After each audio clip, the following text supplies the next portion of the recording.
Ever asked me before. Okay, so we're looking at the question, what makes a city livable? And we're thinking about what are the main factors affecting the quality of people's lives. Okay. So if I can start things off, I think for me, one of the main factors is transport, because it affects so many areas of people's lives. Mm-hmm. Yeah. I mean, on a day-to-day level, people need to get around, get to work or to school. And if you have to spend hours, stuck in traffic, that has a big effect on your life. I mean, I grew up in London, and sometimes it could take me like an hour to get to college because the traffic was so bad. And that's a lot of time out of your day. Yeah. And for businesses, if it's hard to get around, if they're spending a lot of time travelling, then that has an economic impact too. How do you mean? Okay, well, a basic example. If a company is transporting its products from a warehouse to stores in the city, if the truck gets stuck in traffic for hours every day, that adds to the delivery time and the fuel they use, and it just generally increases their transport costs. Okay, I see what you mean. Well, then there's the pollution caused by traffic congestion.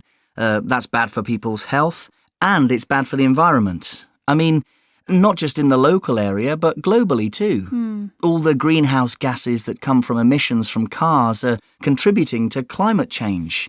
Take the London congestion charge. That's cars and trucks that have to pay to drive into the centre of London. That's cut the amount of traffic in the city. It's reduced pollution, and lots more people are using public transport. Sorry, can I just interrupt you there? Yeah, sure, go ahead. Well, I completely agree about transport. But I think there's a bigger picture we need to look at. Text 2 here, Bluestone, talks about distribution of income, so basic economic factors, and I think that really has to come before anything else. Yeah. I mean, if you look at the cities at the top of this list in Text 1, they're all in wealthy, developed countries. So we've got cities in Australia and Canada. They're both wealthy countries, and like the article says, they've got quite small populations. Yeah. Then there are a couple of wealthy European countries represented. So Vienna in Austria and Helsinki in Norway. Is that in Norway? It's in Finland. It's the capital of Finland. Okay. Well, yeah. So another rich Scandinavian country. It seems to me that if people are well off, they can afford to have a comfortable lifestyle. Yeah. And governments in richer countries can spend money on things like transport and urban planning because they're not having to deal with so much poverty and crime, things like that. Yeah, she's right, yeah. Like we saw with examples in Dr. Howard's lecture on new urbanism and those model towns in the States. It's easy to create a perfect city if you've got the money and you fill it with rich people. Yeah, but there aren't any American cities in the top 10 here, are there? No, but perhaps that's because there are lots of social problems in the States too, like crime and poverty in certain parts of society. And like the article says, it's not just about wealth. It's about the distribution of incomes as well. And, I mean, look at the cities at the bottom of the list. Harare is right at the bottom. That's a classic example. Yeah. Can I ask something? Where is Harare? It's in Zimbabwe, in Africa. It's been, there's a lot of political unrest there. Yeah, so that's about politics as well as economics, isn't it? Exactly. I think that's a really important point. But political instability leads to poverty, doesn't it? I mean, they've had hyperinflation and really high unemployment. And that was because of the political situation. So, of course, there's going to be a lot of poverty, a lot of misery. Yeah, I think you're right. I guess the economic factors have to come first before you can really deal with any of the other problems. Yes, and like you said, sometimes politics comes into the equation too. Yeah, definitely. To have a healthy economy, you need political stability. I just wanted to say something about crime. I put down crime as a factor. I mean, you have to feel safe where you live, don't you? Yeah. So, you're saying a low crime rate is important? Yeah. Yes, of course. We need to consider crime rates, but surely that comes back to economics again and distribution of wealth. Yeah, it's difficult. Yes, what could we do? What could we do for this? OK, so we need to research a person who's been influential in our subject area, and we're going to present a short profile of that person. So I guess the first thing is to decide who. Well, we're all studying science or engineering, aren't we? So probably a famous scientist would be the best choice. Any ideas? Oh, we could do Schrödinger. Schrödinger? The Austrian physicist. Sorry, I haven't heard of him. Who is he? He did a lot of really important work in the early days of quantum mechanics. He won the Nobel Prize for physics. Oh. Come on, you must have heard of Schrödinger's cat. Yeah, but I don't really know what it's about. I thought he was a philosopher. Don't you think that a subject like quantum mechanics might be a bit difficult to explain? Remember, we need to present this in a really clear way because our audience won't necessarily be scientists. What about Marconi, the guy who invented radio? Yes, I think a lot of people will know the name, but they might not know much about him. But it's a more accessible topic. It might be easier to explain than quantum mechanics. Okay, that's a good point. I'll put him down as a possibility. Marconi. OK, any other suggestions? What about Professor Stephen Hawking? He's really well known. Yes, he'd be really interesting.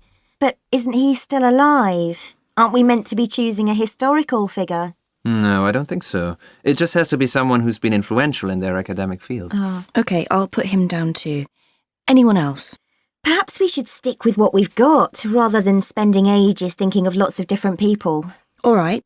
So, are we agreed that Schrödinger might be a bit too difficult? I think Okay. so. So that leaves Marconi and Hawking. We could either make a choice now, or we could research both of them and see what we find, then decide later. I think it would be better to focus on one person from the beginning. Otherwise, we'll just waste time doing research that we don't use. OK, so which one do we want to choose? I think they're both good suggestions. Well, I know I suggested Marconi, but actually I'd go for Stephen Hawking. The brief says that we have to mention their key works, and I know that Hawking has published some really important books. Marconi, well, he did lots of different things. It could get a bit messy, difficult to narrow down. Right, let's go with Hawking then. Great. So what do we need to research? Well, we need some biographical data. I guess the basics would be date of birth and where he was born, and some personal details too. I don't know about that. This is an academic profile, isn't it? Yes, but Hawking's a bit different. The fact that he has motor neurone disease is, well, it's a really important part of his life and who he is. I think that's relevant in this case. And then we need to research his work. Yes, but we don't need to go into too much detail. We just need to outline his most important work. I think it's important we don't get bogged down in technical details. So are we going to each research different topics? One person do a biography, someone else look at his work? I don't know. It's not a very wide topic, is it? Perhaps we could all just choose a different source and then compare what we find. OK, I'll start with Wikipedia then. I don't think that's a very reliable source. We are always being told to avoid it. Yes, but we're only looking for some really basic facts, and we can check it against other sources. I think it might be a useful starting point. Okay, I guess so. He's a professor at Oxford University, isn't he? Or is it Cambridge? Anyway, I could check the university website. They might have a profile of him. That's a good idea. And I'll start looking in the archives for some of his... 1. No one's mentioned the role of religious groups. I think religious leaders can play a really important part in many of these situations too. For example, in conflict resolution. 2. The problem with NGOs is that they're not accountable to anyone. Not in the same way as, say, a UN agency. They're completely unregulated. So although they may have good intentions, they're going to have their own agendas, and sometimes their activities might clash with what governments or other agencies are trying to do. 3. On the whole, it seems like national governments should be primarily responsible for dealing with issues in their own countries. The trouble is that outside agencies, like the UN, don't always understand the situation on the ground. Look at the examples that Professor Kaplan talked about in his lecture, like the situation in Rwanda back in the 1990s. International UN peacekeepers didn't help there. 4. Global problems like climate change aren't limited to national borders. Look at what's happening in the Arctic with the melting of the ice cap. It's going to have an impact on countries right across the world. So we need to have international regulations that all countries sign up to, so we try and tackle the problem together. A. I'm interested in this idea that's come up several times about there being more interaction between students and teachers here. For example, from my own experience as a high school teacher in China, I'm used to students raising their hands to answer questions from the teacher. I think that's partly cultural, because of our ideas about respect, and because there's always a kind of distance between the teacher and student. But it's also a practical thing too. So, in China, for example, class sizes are very large, maybe 50 or 60 students in one class. Say that every student called out when they wanted to answer a question, it would just be chaos. B. The example in the text we read about Americans not using formal titles, I can really relate to that situation.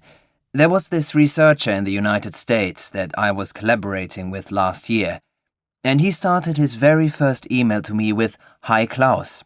And to tell you the truth, I was a little bit offended. I mean, I know it's cultural, but I'd never met the guy and he was being just too friendly, too familiar. I would always use professional or academic titles, like doctor or professor, in that context. Certainly the first time I wrote to someone. I guess it's just a case of cultural difference. He didn't mean to be rude, it was just normal for him. A. I'm studying law and I'm particularly interested in commercial law. Some of you may be familiar with the legal processes involved in transporting goods from one country to another, known as the carriage of goods. This is what I decided to focus on. A number of issues and problems have come up in the last few years, and recent research shows that international trade is becoming a lot more complex. Very large quantities of goods are being shipped around the world all the time, and the legislation hasn't always kept up with the increase. Anyway, it's a topic that's quite interesting to me. But for other students, especially students who aren't studying law, it could be quite dry, quite boring. So I decided to use an example that everyone could relate to. I set up an imaginary scenario with somebody ordering a book online in one country, from Amazon or a company like Amazon, and that book being shipped to their customer in another country. So something that anyone might do, but without knowing about all the legal processes that might have to go on behind the scenes. I worked through the whole process. I used pictures of the book in its packaging at each stage. Then I used some what-if scenarios to illustrate the possible problems. B. Okay, I'm studying management and finance, and my project was about the different business models that retail businesses adopt when they get involved in e-commerce. So basically, existing retailers who set up online shopping.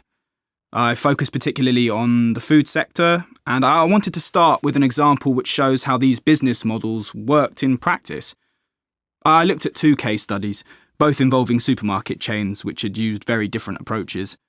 My presentation was to other business students, so I summarised the background and the theory quite briefly at the beginning, because we all know about that. And then the main part of my presentation was about the case studies. This was the most interesting part, really. I brought in examples from my work as an intern. I did think about demonstrating the 2 stores' websites live as part of my presentation, but although I had an internet connection in the room where I was presenting, when I checked it out, it was too slow. So I just used screenshots instead, and I think it worked quite well. A.